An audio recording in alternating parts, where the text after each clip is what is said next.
what I obviously gone through the same experience with the Russian stuff, and like Anatoly and I would have a conversation. We'd be on there for an hour with about 5 minutes worth of real understanding each other, right? Because his English wasn't fantastic, so he'd have to say it over again, or I'd have to ask him a different way or whatever. But always passionate, and I always thought, and I always this is something that I think that is a negative about, I guess, the field in general. I would have people, call or text or email me and say, "Hey, I can't understand anything." Even when he's doing it through a translator, this is laborious. I'm like, "Yeah, but look who's telling you." I've never understood because I've gotten those messages about all of my authors, except for Hank speaks really good English, but the rest of them, it's not Yeah. perfect, right? And I'm like, that's the point. It's hard to get. That means you got an advantage if you hang in there and Yeah. and take it. I've always looked at everything as I'm always looking for the advantage. I want to learn better, faster information than you. So if you're not willing to do the work, great. It's I too much am. for you.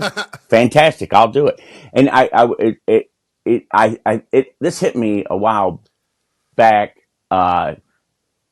because there was nothing that I did like getting the information that anyone else in the United States couldn't have done. Yes.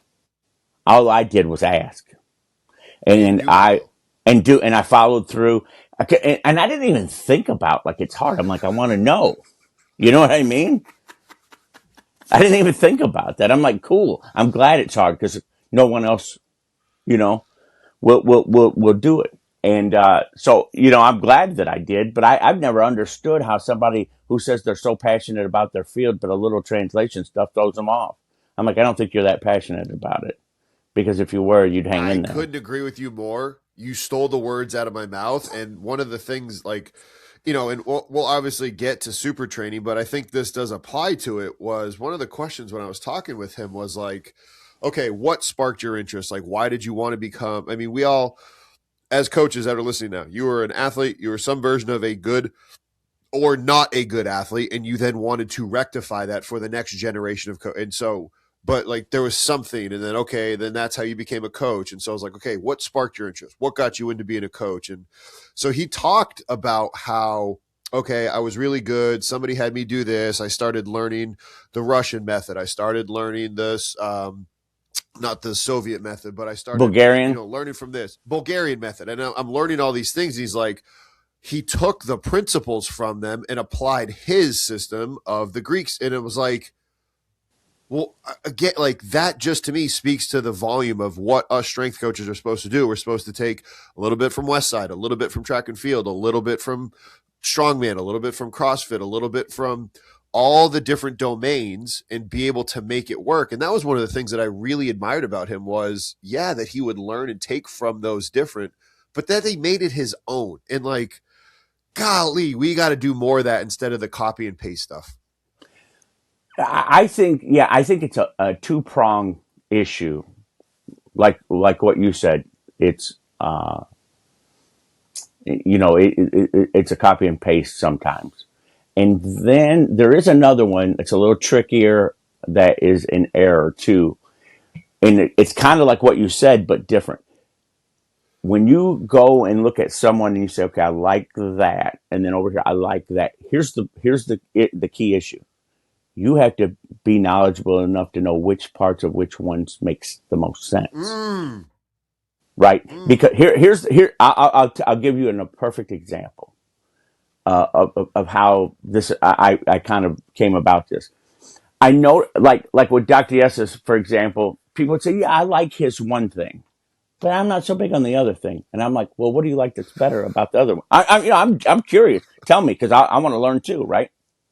And then I Yeah. look at it and I'm like, I don't see how that's better, or I didn't see the higher value.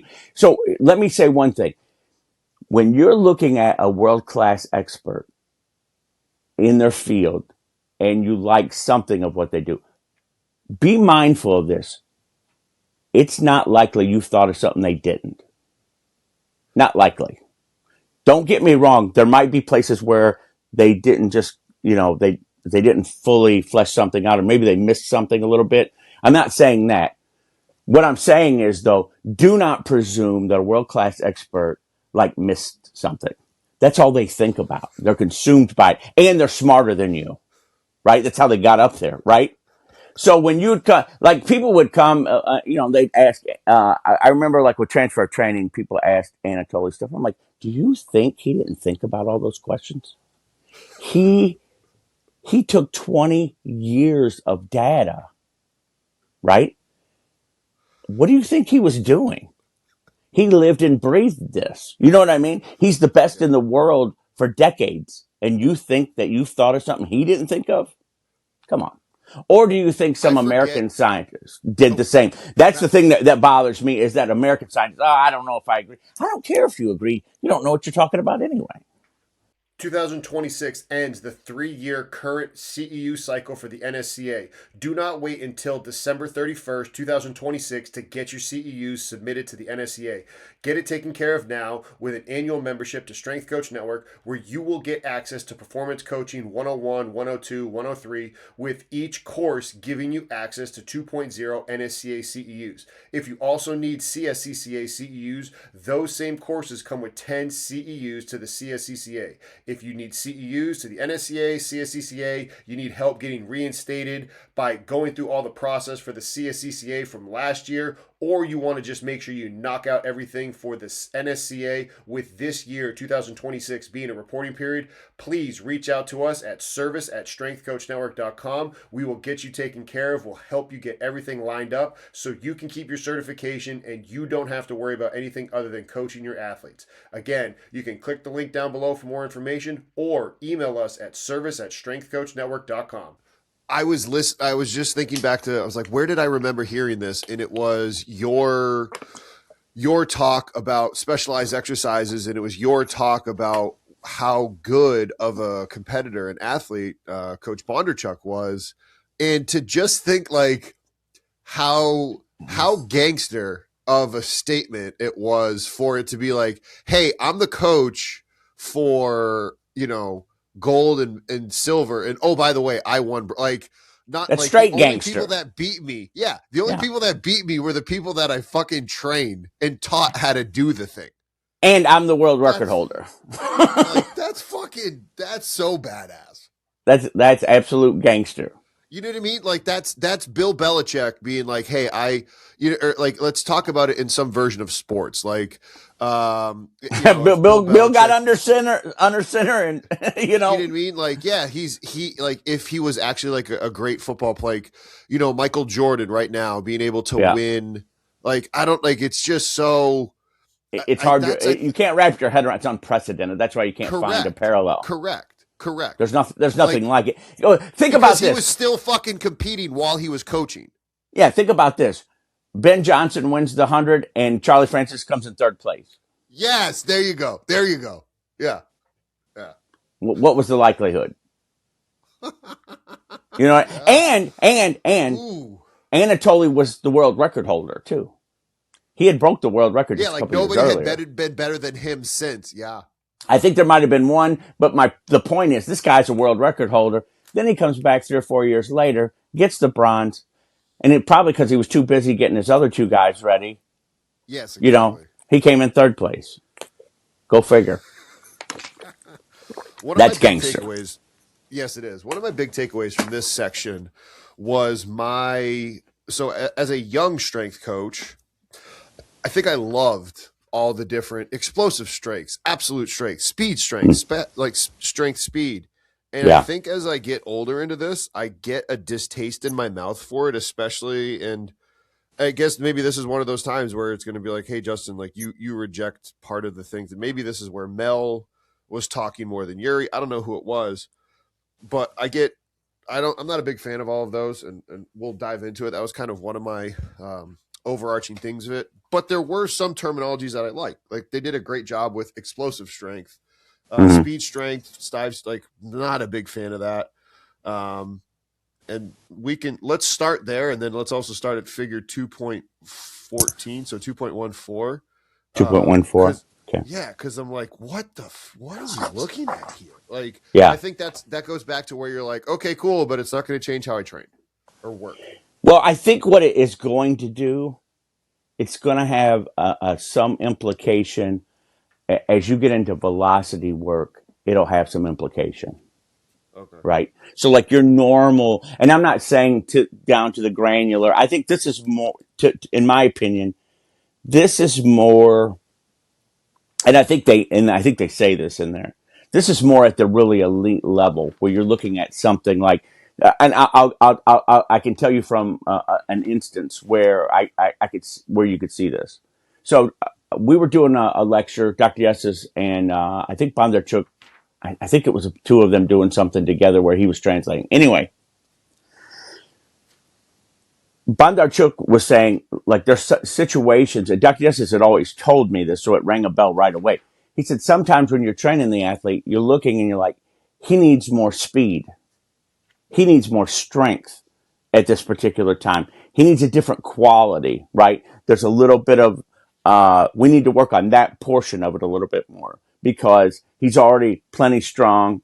Now we got to convert that into more explosiveness or speed, or you'll say, and you know, the equations of how your what strength deficits or whatever, where the athlete may need to be stronger to help bring that the explosiveness is not going to rise unless they get a little bit stronger, right? And that would be more probably at the younger levels, and then at the higher levels, you know, you're like, okay, he's strong enough. That's not going to make any difference now. Now we need to develop one of these other qualities, and you might hear me out on this. Let's take the sprints because this would make the most sense. There's times where you're breaking down the race, and Hank, you know, spoke about this, you know, and a lot of sprint coaches do. What about, you know, his all out speed is great, and we don't think we can affect it that much, but we think his coming out of the blocks in the first couple of steps is where we could pick up gains, right? So a lot of coaches will look at where are we the weakest at in the race, and let's work on that because we think that there's more juice from that squeeze at this moment, right? So you're talking world class. The guy already runs, you know, under 10 seconds, and you're like Ben Johnson was great out of the blocks. So if you're Carl Lewis, you're like, maybe I can gain something by getting a little bit better out of the blocks. My top end is good. I'm better than Ben at my top end, but he gets out of the blocks faster than I do. So maybe we need to be worrying about that explosive strength there as opposed to what they call, and I'm going to screw this up, acceleration strength or whatever. Player Data is Strength Coach Network's trusted provider for GPS technology, and it's simple. The price you cannot beat, and the validity and accuracy of their technology is second to none. The price is outstanding. Go ahead and reach out to them to learn more about the pricing specific to you and however many units you're going to get. And then the validity. Player Data has been tested and run through FIFA's validation process for FIFA to then be utilizing Player Data technology. FIFA, we all know that name. They would not be utilizing a product that cannot live up to the competition and cannot be able to provide real, live, and accurate data. Player Data is able to do this. Not only do they have great software and hardware, but I know that the customer service is fantastic because I have worked with these individuals before. Click the link down below to learn more about Player Data. So the point Yeah, is no, that you're, acceleration strength was how you can get stronger, accelerate something when you're already in motion. yeah. All right. And let me give you one other one because this one was real practical for me. So for basketball, working with my son, you know, it occurred to me that really the most important quality for a basketball player is quickness, right? Um, you know, jumping high, it matters, but it's not the same as quickness. Quickness is more muscle impulse where the load's going to be lighter, right? You know what I mean? And you're looking for that first step. So with that in mind, I want to work. I actually came upon the problem of, okay, I could use like a running sled and we could work on 20 yards or maybe 10 yards. But the formula is different for developing his first couple of steps where you want the weight to be higher at around a 75% decrement in speed possibility. Whereas with the regular sled, you might only look for a 10% decrement. Now, these are both explosiveness, right? Explosive qualities. However, The one is more specific to what's needed, and the other one it's not unneeded. But if that's what you're looking for, that one specific bandwidth, then the training does adjust somewhat. Now, let me clarify too. Don't do this with your 15-year-old or 16-year-old. That's not what I'm saying. I'm saying when they get up to a certain level, right? You're just wanting to take this up another notch. If you're a basketball player, you want Allen Iverson quickness. Could Allen jump as high as he was quick? No. He could jump. He jumped crazy. But he was quicker than literally everybody maybe on planet Earth at the time. He couldn't jump higher than everybody. So there's different sub-qualities, and they can be trained. And I'm only talking about this at the higher levels. I'm not talking about it at the lower levels. Does that make sense? Like, I'm not talking about specialization as a 16-year-old in one particular quality. But what they're trying to say here is that everything elevates when you're young, and it doesn't matter. It kind of spills over into the other qualities. They're getting better at everything for the most part. But then as things keep going, strength becomes less and less important, and now the other qualities do. And I talked with Dr. Mann about this. I talked about this with Dr. Mann, where I said, okay, if we're trying to get quicker, what do you think? He said, stay with the development of power, 60%. He said, because it's going to spill over into everything. You're going to see improvements across the board with a younger athlete. And then at some level, then maybe you're going to want to zero in on maybe 30 to 40% of the load. Oh, well, we're going to get to that, folks, because, on page 118 and then again on page 121, it talks about running speed not being correlated with absolute leg strength. So that's going to fucking blow everybody's mind later because so many people with squat go up, speed go up. It's deceptive. Here's why. It's deceptive because in the beginning, everything works. So you think that you've cracked the code and you don't realize this is going to change now. That's the deceptive part. That's why there's so many people doing that. It's because, well, I know it works. I've watched it work. Yeah, you did for a while, but the body changes. What got you here won't get you there. And what I was hearing when I heard you talking about Ben and Carl, I think these terms then were misapplication, like well-intentioned, but misapplication from track and field and weightlifting. And then coaches tried to take it and shove square peg in a round hole for team sports back in the day. Is that possibly what happened? I think so. It could be. It could be. I think that mostly, like what we just mentioned earlier, you had coaches who, I don't want to say are lazy, but they didn't go the distance on stuff. And so they just used something that had worked and they stuck with it. You know what I mean? And so they're like, well, let's just get stronger, or let's Olympic weightlift. What happened in my generation, or a little bit before my generation, there was an obsession with Olympic weightlifting because they found out Olympic weightlifters were really explosive, right? And at the time they said a middleweight Olympic weightlifter could beat a Olympic sprinter in the first 10 meters, which was fast. You know what I mean? So everybody's obsessed with Olympic weightlifting. Did they ever have that race?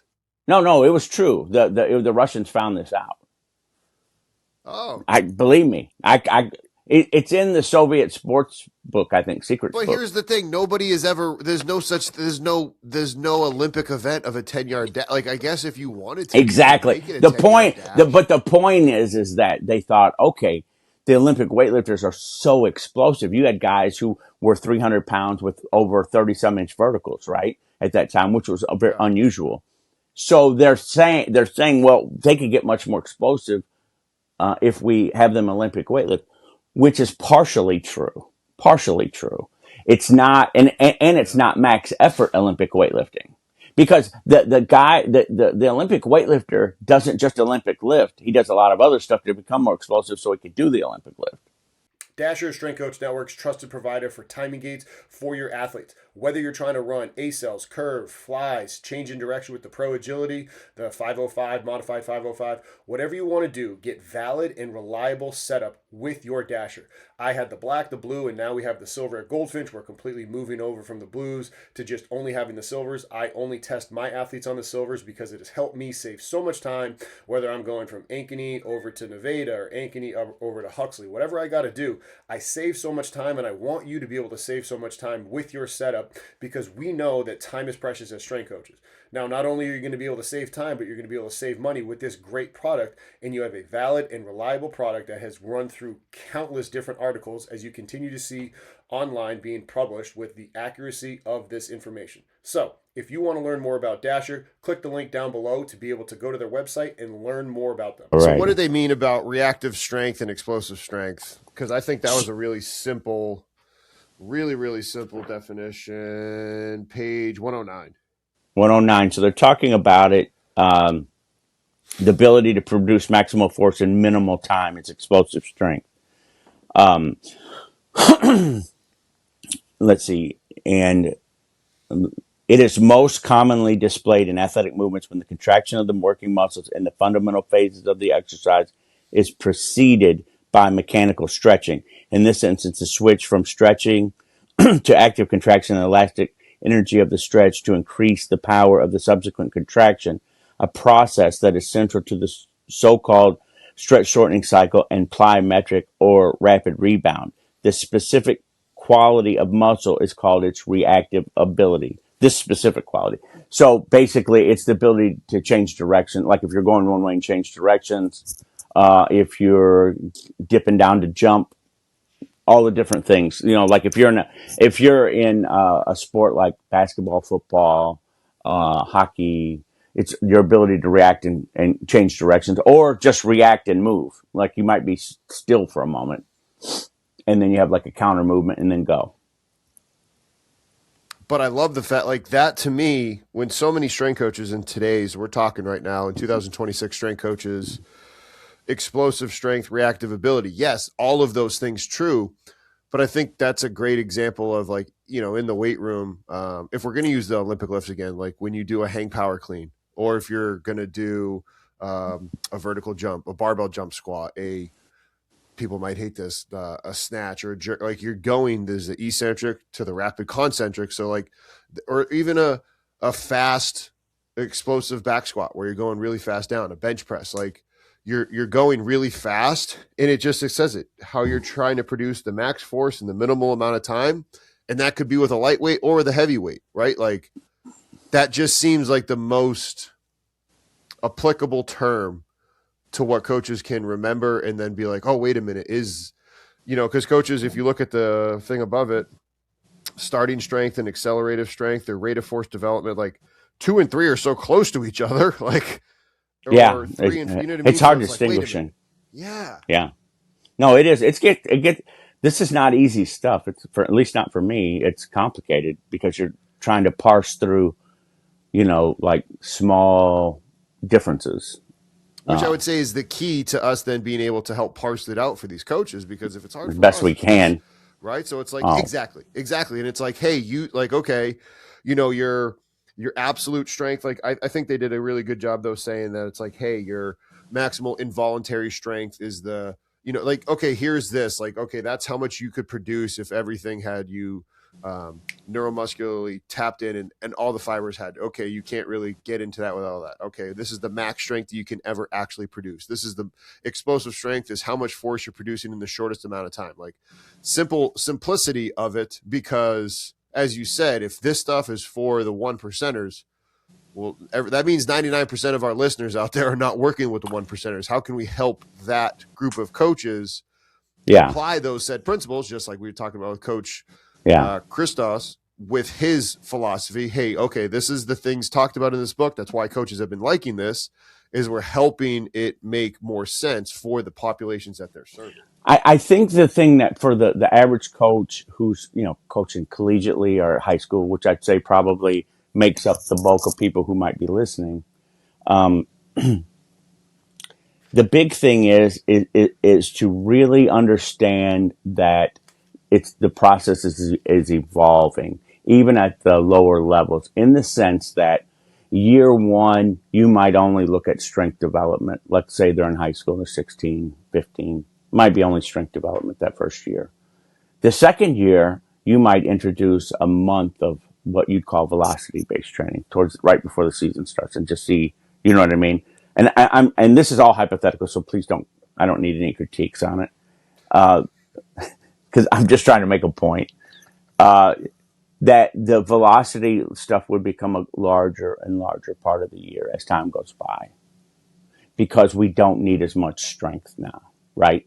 And if you're using a good tool to develop strength, and let me say, I ran into this because the methods that Doc had taught me, and I know everybody likes to talk about the 1x20, but that was only just our general preparatory phases. It wasn't any bigger, deal than that. But what is, I think, is important is that I had kids. You and I have spoken about it before. I've had kids who lift like scary amount of weight, and like I mentioned my middle son earlier. I'll use it as an example. Last summer, he was half squatting 530 for 8 at a body weight of 160. So getting stronger obviously is not the rate limiting factor anymore, right? So now we need to use more velocity stuff, right? Because what's the difference going to be? I just got video last night. Do you know Scott Prohaska at ProCode out in California? So he sent me video of a kid that I've trained. He was a college baseball player. Now he's going to try bobsledding. He sent me a video. He goes, "Holy crap, guy! This guy is squatting 660 for 8, and he's moving it too. And the bar, bounce. And he only weighs like 195, I think. So, point being is that if you're doing this right, the strength stuff will come up really fast, and so that the explosive training stuff will become bigger part. And I shouldn't say the explosive lifting part. You should already be using a jump progression. That's kind of moot, I think. But I hope. Yeah. And I don't think it is, but it should be. So my point is that, as time goes by, this becomes more important. Now, if you're not getting strong very fast, then it's going to take longer before you'd want to do that. That's a perfect segue into figure 2.15 on the next page, on page 110, where it's talking about those two different athletes that need the ability to display the force faster.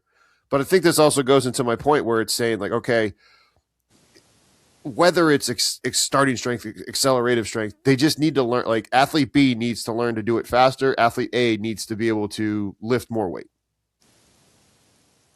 Yeah, in theory, that would be kind of the way that you would approach both of them. Yeah, and that's what they were saying right here. The total area under the curve, or excuse me, this type of analysis reveals a limitation. Oh, that was talking about. We'll dive into that limitation. Here we go. So for athlete A, the total duration of the curve, so that B has a distinct advantage in any activity that requires great momentum or great muscular endurance during a single heavy effort. But versus athlete A is able to large amount of momentum to be exerted irrespective of time, right? Page at the bottom of it right here, talking about the athlete A is able to exert a great amount of force, rapid rate of force development, then athlete A will have the advantage. And that's where it's like, okay, we see this with our athletes that are super, super strong. They can display it really, really large, like your power lifter versus, rate of force development. How fast can we develop it? Like, we understand that makes a lot of sense. Now strength coaches go out there and do that. Yeah, I think that this goes back to looking at KPIs to see, is what I'm doing working? Powerlift is Strength Coach Network's trusted provider for exercise equipment. Made here in the USA, right down the road in the state of Iowa, Powerlift has the ability to customize whatever you need in your room, regardless of the sector of strength conditioning. If you need a massive, big room, they have the ability to help you with that. If you're confined with space and you need to get creative, their reps are able to help you get what you need done and being able to get any customizations that you or your organization want with your logo on the equipment. Click the link down below to learn more about Powerlift, and if you have any questions about them, please feel free to reach out to us. You know what I mean? So then that way you can kind of say, well, he got stronger and he didn't improve at all in the other qualities that we want, right? So if that's the case, then we want to re-engineer and say we need to look at more, explosive work maybe. Now this is going to show how much of a friggin' nerd I am, and because I'm getting goosebumps. I'm so excited about it because you teed it up, the KPIs in the then little graph. I had never seen this thing before, the dynametric profile for a high jump. In distance running. So like, looking at trunk extension, trunk flexion, thigh extension, ankle plantar flexion, ankle dorsiflexion. So it's like, okay, they were kind of breaking different movement. Okay, in a high jump, I'm going to extend my back. I'm going to flex and extend at the knee, point and extend, point down, pull up on my toe. Let's see how strong each of those individual joint actions are for an athlete that does this. That's our fucking KPI. Let's track this over time. I was like, that's fucking great. That is awesome. And strength coaches can do this right now. If you work in track and field, you can isometric mid-thigh pull your athletes with your Hawkin force plates. You can isolate those joint strength with your true strength device from them as well. So coaches can't, or even if you work with a thrower, you can do shoulder internal, external rotation. You can do trunk rotation with those same devices, your true strength, and you can build this little, at first I wrote, topography, the functional topography, but also the dynamic profile. This thing is fucking cool. Like this dynamic profile, my note right here, I like this, 3 exclamation marks and an underline on it. Like that's now our KPIs are actually kind of shifting back to this Russian method, the OG stuff of like, hey, this is where like this was where it already was supposed to be the KPI instead of how much do you back squat for a wide receiver, where when we get to it on page 118 and 120, there is no correlation between absolute leg strength and running speed, right? Like you're not asking Usain Bolt to set a world record in a back squat. No. What it is, there's relationships, but they're not linear. They're not all proportionate. It's kind of like, I think the best analogy, and I brought this up before, but I think it bears repeating right now. It's kind of like the measurements that we use in our economy. They're not all related to each other, but together, they do have indirect relationships, right? Unemployment and interest rates, cost of living, productivity, they all have these they do have some effect on each other, but it's just not direct. So you can't focus on just one of them per se. There might be a time where you want to focus on one because of something, in particular. But if you go too far, it could negatively affect the other ones, right? So if we took unemployment down to 0 because the government just started giving out jobs, you could create a bigger problem. Because now, where's the tax base going to come from to pay for those jobs? You know what I mean? Or if you change the interest rate, you change the housing market.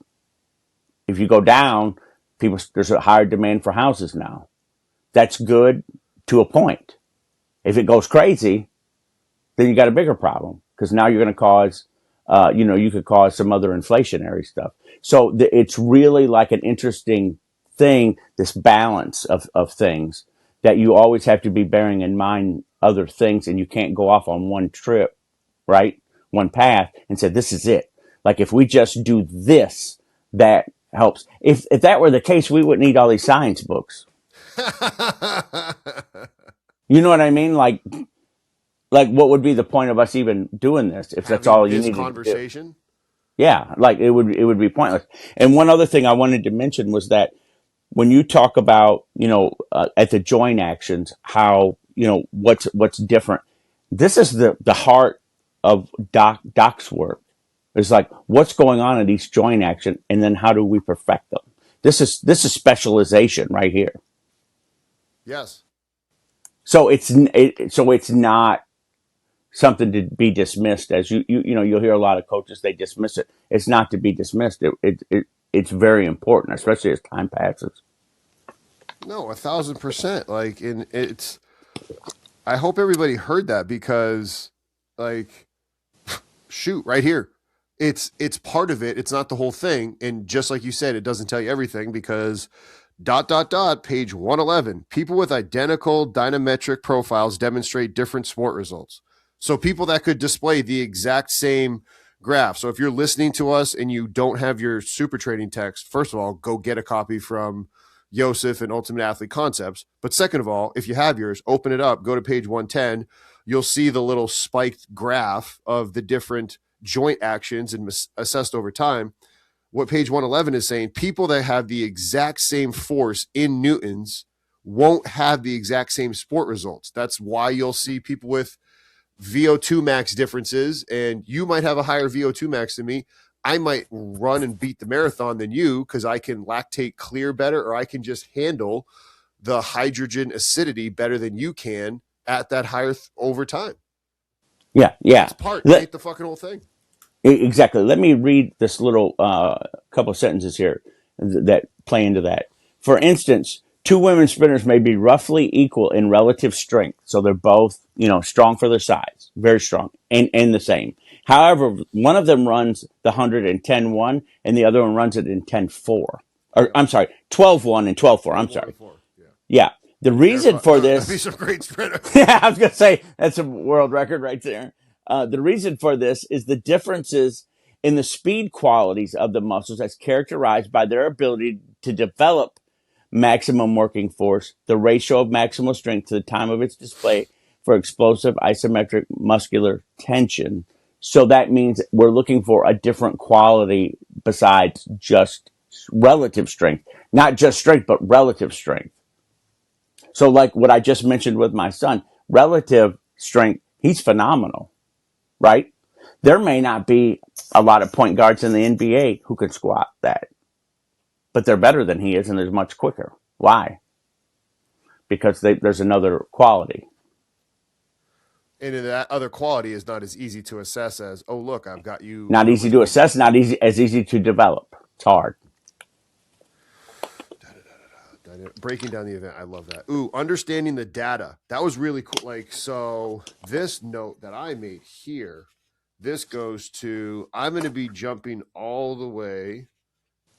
So if you've got something before I get to No, go ahead. No, go ahead and do I'll tell you where I was going to. Okay, I'm going to jump to page 119. So if there's anything between 111 and 119 that you want to speak on, I will. But there was nothing that made, like, again, I've got something on 112. Go ahead. Okay, so this kind of goes to how the athlete develops over time and how things change. It's something that we kind of talked about just a minute ago. Okay, so they're talking about. I'm looking at this again to make sure that I have this correct. You good?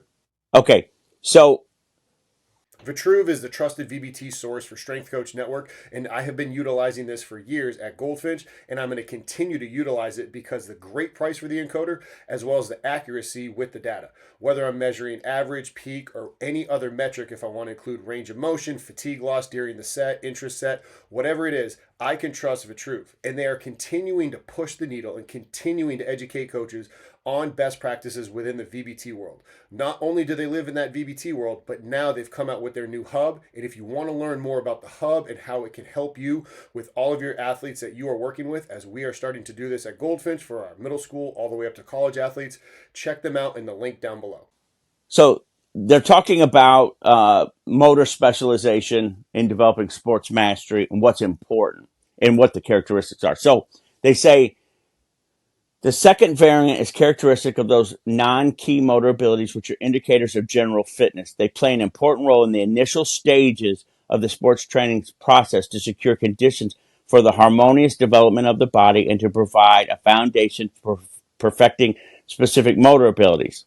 The third variant is characteristic of the specific adaptation, which determines chiefly the developmental level of the key motor abilities and consequently the success of the athletic developments as a whole.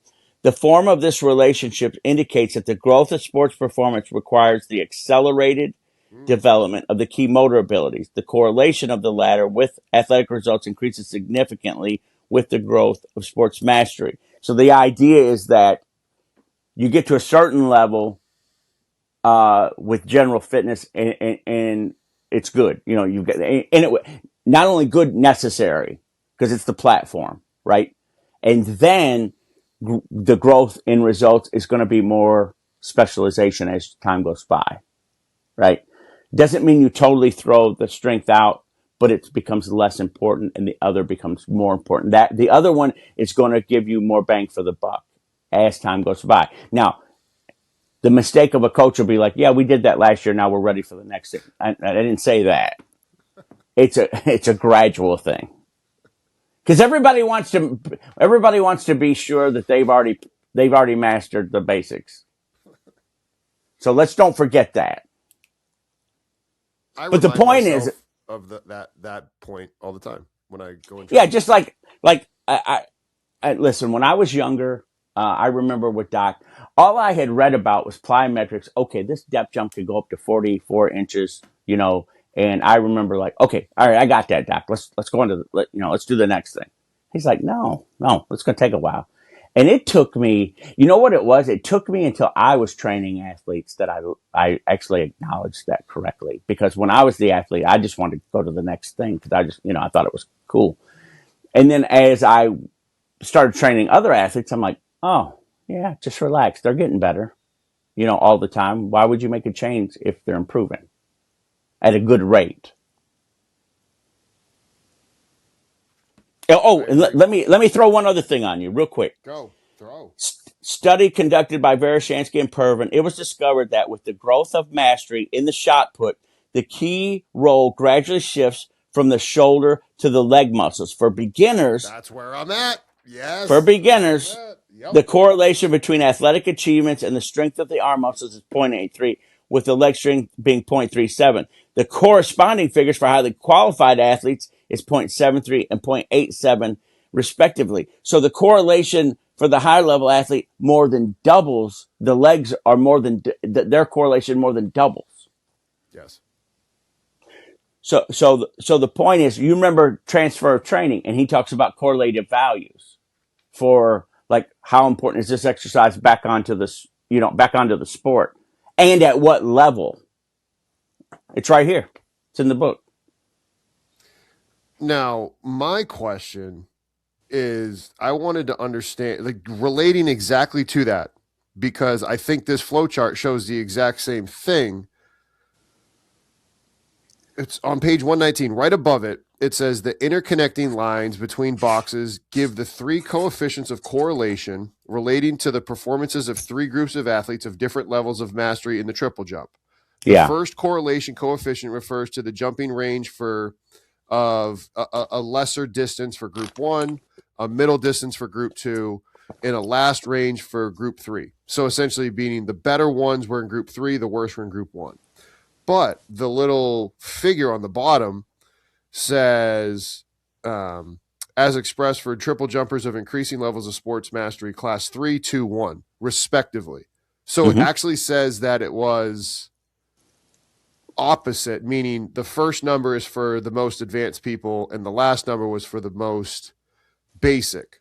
And the reason that I think it matters is if you look at the relationship in this based upon, the squat and the triple jump, for the weakest people, if you read it where class 3 is the first number, all right, the squat had a 0.4%, 40, a point, not even a full percentage point importance on the triple jump.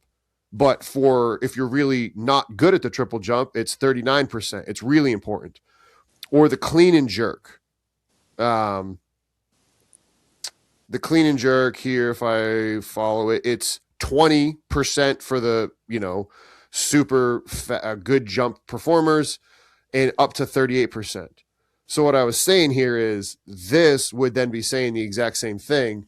The better you get at performance in the track and field world, in the elitist of the elite, the strength qualities of squats and snatches don't have as much of an effect on your performance as people that train novice people think it would, because when you are a novice, it all spills over. Well, and they could actually be a negative correlation too. Bondarchuk, you're taken away from doing the things that do matter, or why? Well, two reasons. Bondarchuk actually made that mention. He said that they had a guy in the 60s who could raw bench 700 pounds. I mean, so you do the math on that. That's ridiculous, right?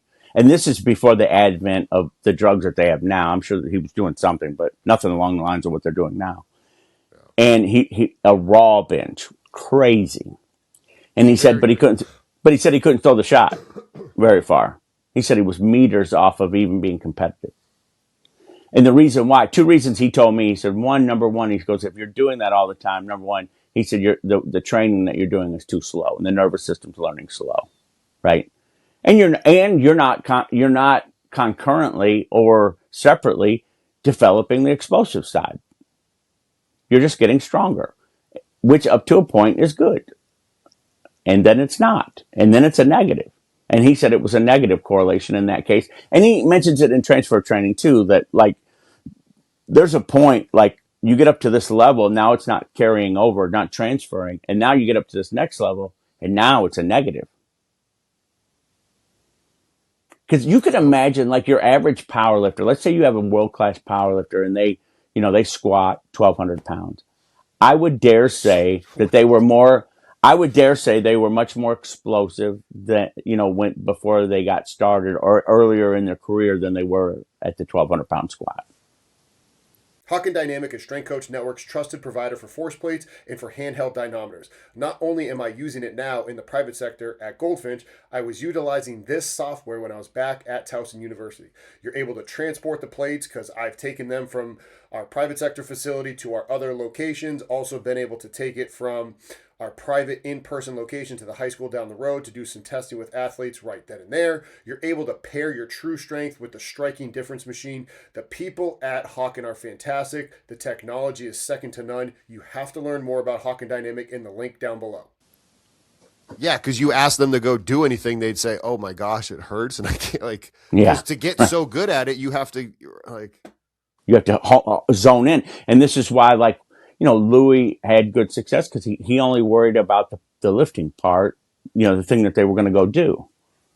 He really focused in on that, and it was great. Got good results with it. It just doesn't apply to athletes in the same way. Holy shit! As I was flipping through the book, you look at these plyometric exercises that people are trying to do nowadays, and you look at look at these exercises on page, you don't have to actually go there, but page 274, 275. I can't wait till we get there where it's like all these exercises that coaches are doing nowadays. It's like, look at this. It's quoting Verkhoshansky in 1977. Yeah. Horizontal projection, vertical projection. I cannot wait till we get to that. Yeah. Cause like when I'm using a jump progression with athletes who play like a ball sport or whatever, the jumps are a horizontal, a vertical, and a lateral. We're going to use one of each, and then we're going to progress those. This is going to be the one that really makes bothers sense. A lot of people is that in the middle of that page 118, where we are on the opposite side of that graph I was just talking about, there is no direct significant connection between running speed and a sprinter's absolute strength. Right. It is a clear representation of the structure of an athlete's special strength fitness and use this to determine tasks and prescribe the means of special strength training. God. Yeah. In initial stages of training, the principle that all means are effective is justified. Yeah, exactly. Let me back that up. The indirect connections between motor abilities can be more complex. Thus, there is no direct significant connection between the height achieved in a vertical jump and the absolute strength of the legs. However, absolute strength determines the magnitude of the maximal force of the takeoff, which in turn influences the magnitude of the impulse of the push-off and ultimately the height of the jump. So there's this connection, but it's not direct. It's not a straight line. It's kind of, and this is where the art of coaching comes in. This is why you call it an art, right? Because it's not a formula. Does that make sense? No, it does. What I wrote next to my note from way back in the day, I don't know if you can read what it says there. So red was the first time I read through it, and now black is where I'm reading through it the second time. Yeah. I wrote, haha, it does, but it doesn't, right? Because it's like... yeah. It's the answer that used to drive me nuts in my earlier days when I would ask any of these guys something. It depends. Oh, it drove me nuts. It depends. Just give me a freaking answer or tell me what it depends on. Well, it could be a lot of things. I would get that all the time. It drive me nuts. And now I understand it, why. And then I say it to younger coaches. It depends. And they don't like it either. And I get it. I totally, it's like it's come full circle, right? And by the way, with making people mad, my approval ratings are not great to begin with. So we got to work, We got to bring You them know up a little what? bit. But My guy. make it like the IPA beers that Jay and I like to drink. It's like Yeah. you're either for us or you're against us type deal. Like, you know what? Like, You're just in it or not. You're in or out. exactly. Like, you like to drink scotch or you don't. You like to drink coffee or you don't. Yeah. Right. I get it. Fig. I get it. So that was figure 224. Oh my god. Like, okay, maybe you can. Here's more of those different terms. Block triphasic. Looking at the little spiderweb thing on 225, the key motor ability, the non-specific ability, then the elementary abilities. Could we then apply that? Because I know on the next page, he made an example of, explosive strength, accelerative strength. Could we then also look at that as like, okay, let's look at this Bondarchuk pyramid almost-esque, where those EA, those elementary abilities, could be a specialized exercise. There could be a general exercise followed by, at the top, the main task. So that KMA, the key motor ability, sprinting, a non-specific ability, split squat, back squat, leg press, global big movement. EA, a specialized exercise, hip, knee drive exercise, paw back exercise. And tell me no if that doesn't make any fucking sense. Repeat the question. Just, I want to make sure I heard you correctly. So my question is, when looking at page 121, figure 121. 2.5. Oh, okay. All right. Has key motor ability. Oh, at the top, yeah. Okay. The non-specific ability on Yeah. that next level, and then the Mhm. EA elementary ability at the bottom. Let's say the key motor ability is 100-meter dash performance. The non-specific ability, leg press, back squat, leg strength, right? But it's a bigger global exercise. Mm-hmm. Elementary activity, a specialized exercise, knee drive, paw back. Does that make sense in what he's saying, or am I completely bastardizing? Okay, I didn't read it, so let me read it real quick, because I went past page 120, and that's all further I got last night. So you exposed the fact that I didn't do my homework. We'll talk about that later, but hold on one second here. I want to make sure I understand this. All right, let me tell you what I think you asked me, and if I'm wrong, just say that you didn't answer the question. Yep. Bondarchuk talks about interrelationships between exercises, tie-ins and reverse tie-ins. He talks about that in transfer training too, how exercises relate to each other, how an exercise you did last cycle affects an exercise you're doing this cycle, or how two exercises in this cycle are affecting each other. Or, now this is really crazy, how an exercise you're doing right now affects an exercise you did last cycle. I've never been able to figure that one out. It felt like time travel to me, but whatever. I was about to say, is he taking a bunch of psychedelics? Dude, like, listen, he's a genius. What am I going to say, right? He can say whatever he wants. How am I going to argue? But the point is that there's an interdependence of specialized to general exercises, right? So you develop the squat, it gives you something, but it creates the platform for you to what we would call a forward lunge, which is not what most people think. It's a little bit different, but it would create a platform for this lunge to be more explosive or be more powerful. So they have an effect on each other. The exercises do back and forth. So like what you were saying, non-specific to specific, could the squat have an effect on let's say the knee drive? Yes, they have a complementary, dare say, synergistic effect. TeamBuildr is Strength Coach Network's trusted provider for online software for strength coaches. It does not matter what sector of strength and conditioning you work in, you want to get TeamBuildr because you will be able to program for your athletes, simply distribute the training to them, and make changes, modifications, whatever you need. I've been utilizing them since 2019 when I was back at Towson. I still use it in person at Goldfinch with all my remote clients throughout the country, and in person at the high school, Centennial High, right down the road when I was volunteering for them. You got to check out TeamBuildr in the link down below. The people that work for them are former strength and conditioning coaches, so they get it. They are able to help you with all of your needs. Again, reach out to your TeamBuildr rep and learn more about them in the link down below. Does that? No, it does. Did I answer that? I can't. Okay. No, yeah, it 100% does, because it then ties into what we're saying with the sport technique. a little bit further down. Look, if you skip over to page 123, I'll give you a second to Hey, get there. But you got me 'cause on this, this. but like, here's the thing: the chapter ends, but you'll hear it. And I wrote so many times how important this is. Yeah. It says sports technique is not a consistent which can be achieved once, but the result of continued progress from a lower to a higher level of perfection. This suggests that sports technique is widely understood in theory and practice as a means of solving motor problems. Strictly speaking, here's the biggest part.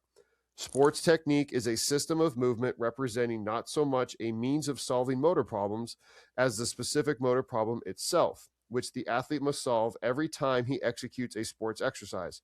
Consequently, sports technique consists of the search for and the learning of relevant motor methods that provide the best way to use one's motor potential. So Dr. Yosef used to say this all the time. He goes, look, you start training, you get more powerful. You got to come back and look at technique again because it changed. Anytime the overall motor abilities improve and the power output improves, technique changes. And he said, you got to come back to it. So you're going to look at it again. So the point is that technique is somewhat fluid, and at higher levels of motor ability, it needs to be adjusted. And further, you like to emphasize more technique specific exercises, that are for that particular task, motor task. You want to keep them in there so that technique stays more contained. It doesn't get too far out with the increased motor ability. Does that make sense? So you're managing that. You're managing the technique. Dr. Yosef used to always say, like, if I was training, like a baseball player would be a good example. We would send him film about every 2 to 4 weeks, and he'd say, "Okay, this is like the apex of our profession. If you wanted, to talk about what's the ultimate way of doing this, he would say, okay, he's doing this now. He's doing this thing a little bit differently. Here's what I want to do. Have him do this exercise, and let's lay off of the other exercise for right now. Let's have him do this one. We want to kind of bring that up a little bit. We want to make that a point, right? Or I want to change the way that we're doing the exercise, because he now that he has more power, output ability, he's changed a little bit. Yeah, he can express it, and now we want to make a more efficient way of doing that. So he would prescribe specialized exercises for specific situations. And when I talk to him in 6 to 8 weeks again, it'll be different because he's constantly looking at it. Now, so you got to understand that this is something the Russians did, and this doesn't get talked about. If they had somebody like, let's say, Valery Borzov, he's the fastest guy they had. And he runs a great race. He runs a 10 flat. I think that was his best time. They were looking at it going, yeah, but if he did this, if he got the thigh a little bit higher, you know what I mean? If his swing leg was out a little bit, faster, he could be better. And then they would go back, then from the biomechanics say, okay, let's change this in the training a little bit and let's see how we can do that better.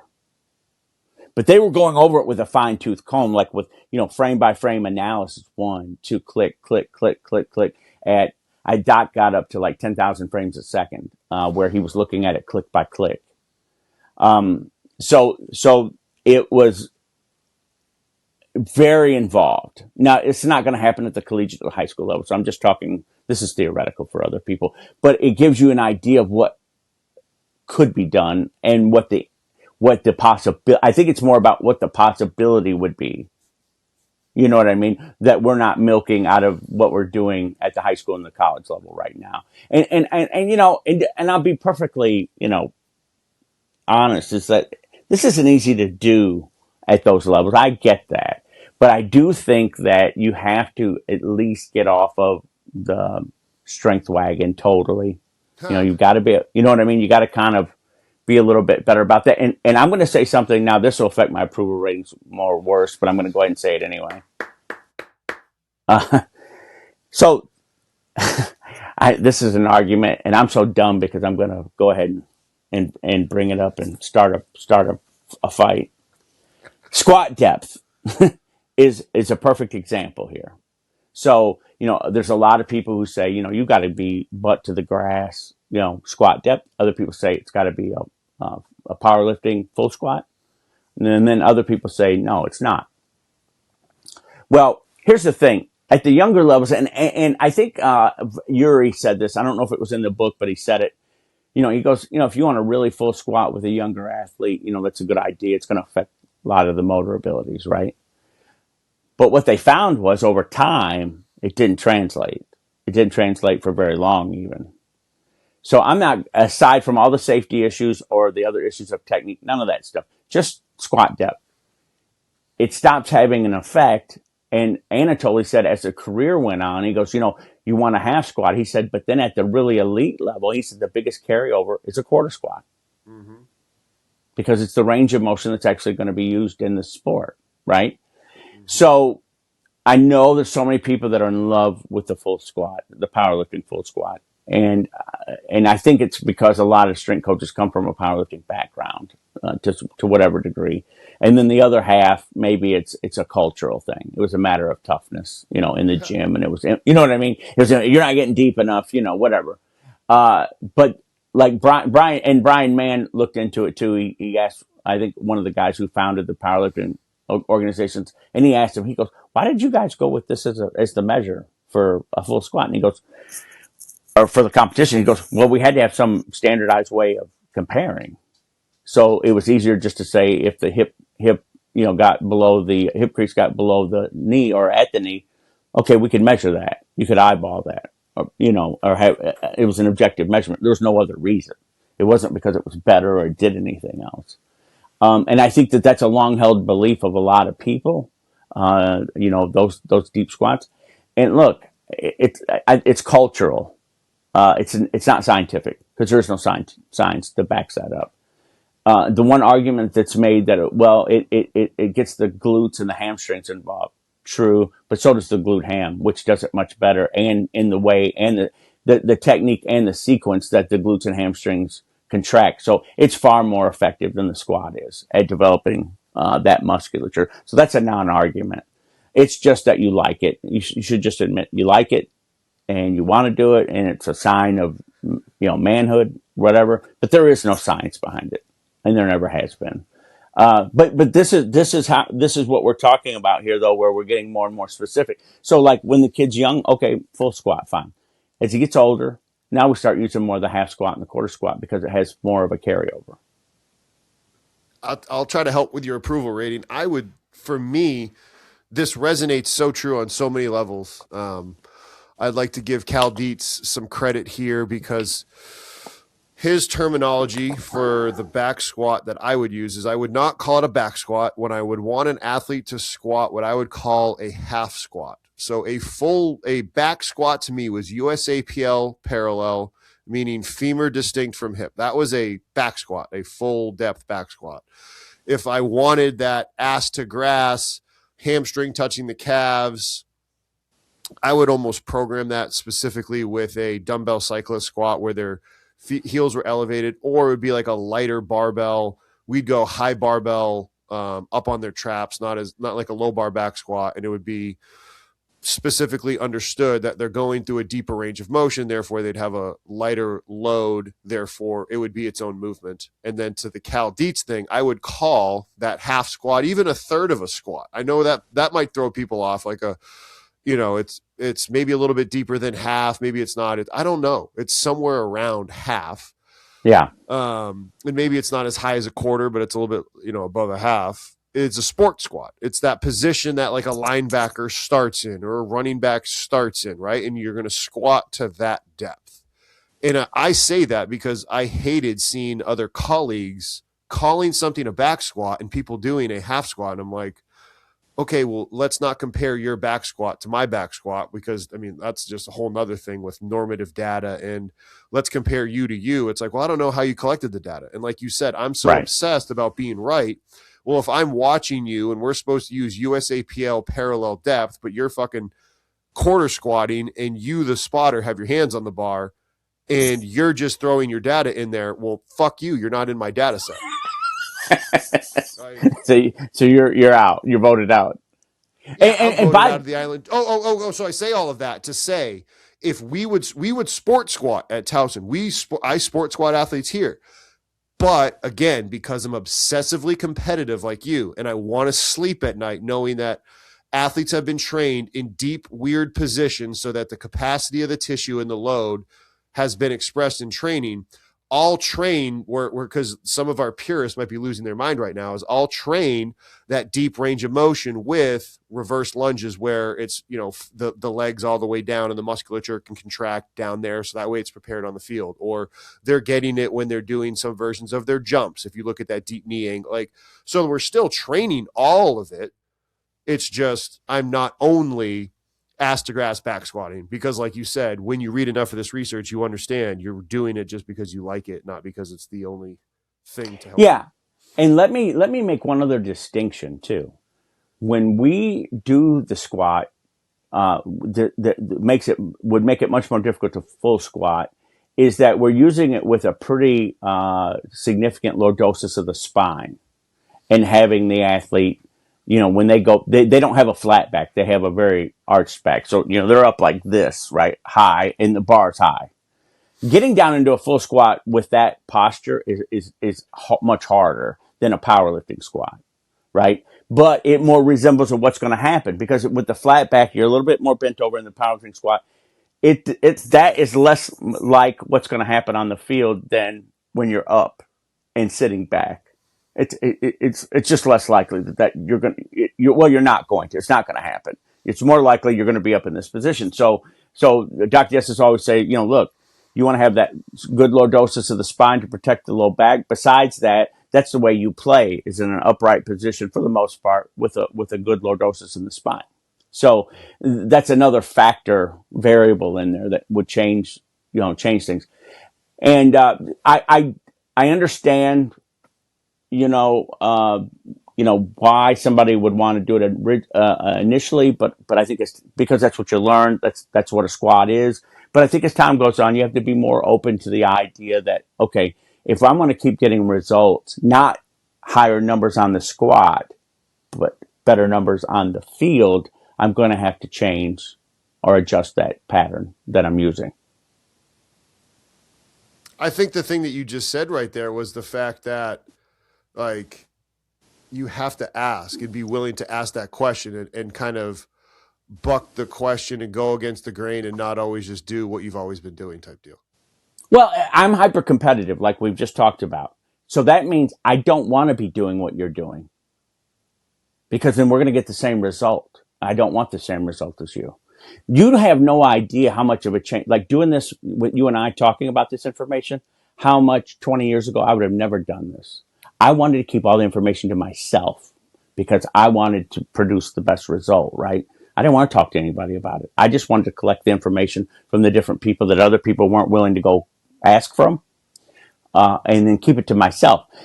Dr. Yes has cured me of it somewhere in the middle, and then Anatoly did too. Doc said, listen, you can tell them everything you do. Ain't going to make any difference. They're not going to figure it out or do it. And Anatoly took it a step further. He goes, coaches can't believe that I allow other coaches, Olympic coaches, to come up and watch me train athletes. And he said, well, why not? They're like, well, they could copy. And he goes, listen, you can watch me. You don't know what I'm doing. So you can come stay all you want. And Doc would say, and Doc was always like, look, believe me, you could tell everybody, it ain't going to matter. He said, I've been doing it for 40 years before you got here. Bro, that's a good point. That's something that coaches, we talked about this at the KU Sports Performance Clinic. Did you, by the way, it was a good time. Oh, it was a great time. They do a great time. Good. They do a great job. Gildersleeve does a great job. His assistant Shula is the one that organizes everything. They did a great job with it. But Zach Daycant talked about it. Jim Critzy talked about it. This is what we do. And like you said, there's always the differences in who's running the program. That's what's going to allow you to then get those little qualities out of these people that we wanted to see. So some of this stuff came up at the conference, the clinic. Yeah, stuff like this, and being able to move in different planes and different vectors and laying down different areas of stress for your athlete, because we're trying to train athletes, not powerlifters. Yes. Yep. Yeah, with Zach, it's interesting because like you're trying to train somebody's throwing velocity in baseball. That's real specific. Like getting bigger or stronger does not correlate really, really, really well. There's some, but not phenomenal. You know what I mean? Like it's a hard one to add velocity to someone's pitching as time goes by, and it's not a simple formula there. So I applaud them for tackling that. No, amen on that. Do you have anything else to add to this? I can't believe we're already over an hour. It's incredible. We're a couple of chatty Cathys, I think, and we yeah. There's some. I think the takeaway. I think maybe I always like to end with some kind of a takeaway. One is, by the way, the Christos's book, Christos, the book is going to be available, I think, tonight on our site or tomorrow. It's only $30, and it's I think it's 85-page manual. And what we want to do is, whenever that it works for you, we're going to give some of those away as a promotion. Like if you want to do it when you air their podcast, we'll give some away. And you decide how it gets given away, and I'll just fill the order. So I think people, it's going to be unique because he's a world class. I mean, the guy, coached a lot of champions.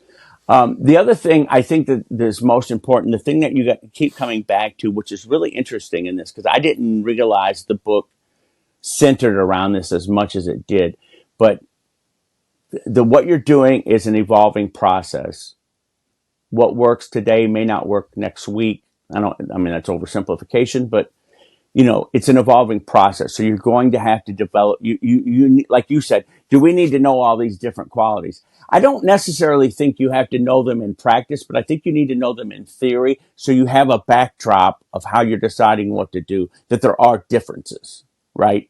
That there are, okay, this isn't all just the same. There are different qualities and motor abilities. So if you ultimately, the tip of the spear for training is motor ability and technique. You marry them together. What motor ability is the most important at this time, and the technique of the skill that we're trying to develop. That's the tip of the spear.